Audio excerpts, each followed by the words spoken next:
J'ai habité d'abord 1 an et demi en roulotte, puis j'ai habité 3 ans en caravane.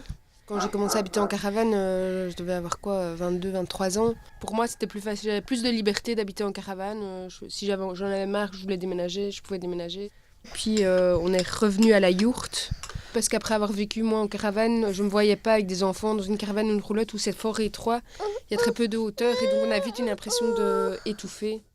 Au bout de 2 ans et demi, l'agent de quartier est passé en demandant qu'est-ce que c'est cette yourte, en expliquant que c'était temporaire, qu'on avait acheté un terrain au village, qu'on avait introduit un permis d'urbanisme à la commune. C'était pas notre but de squatter et tout ça, qu'on voulait quand même légaliser tout ça et ils ont spontanément proposé qu'on se domicilie dans la yourte. De fil en aiguille, j'ai plus voulu réintégrer une maison parce que je trouvais ça inutile de payer un loyer, que je me sentais plus d'habiter dans un truc hermétique en fait. Moi, ce que j'aime bien dans la yourte, c'est l'énergie qu'on retrouve. J'aime bien quand il y a du vent, je l'entends, quand il y a la pluie, je l'entends. C'est gai, je cuisine, hop, je dois plus faire de feu, il fait chaud. Comme c'est un petit volume, voilà, ça chauffe vite. Tout arrive quand même à cohabiter. Ça demande quand même plus d'organisation. J'ai l'impression que dans une maison, c'est plus vite aussi le bazar, je pense, parce que s'ils sortent leurs jouets, tout est envahi, quoi. Donc ça c'est clair. Au lien de la famille, le fait de vivre fort en confiné comme ça crée quand même certains liens que je pense que d'autres familles n'ont pas. On a plus de respect pour l'un et pour l'autre. On doit être plus tolérant, je pense. Même quand je pète les plombs, je dis mais en fait il faut se contenter de ce qu'on a et pas se comparer à une maison.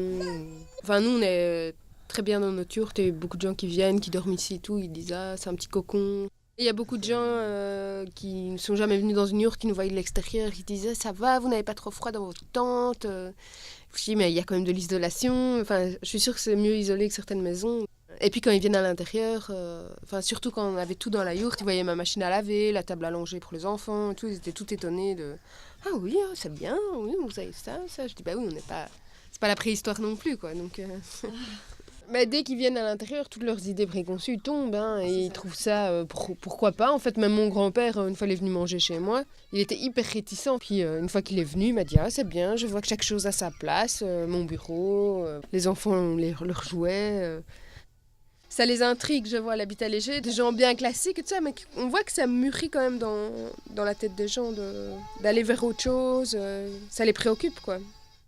Moi, je trouve que ce serait une manière de régler ce problème de l'accès à l'habitation.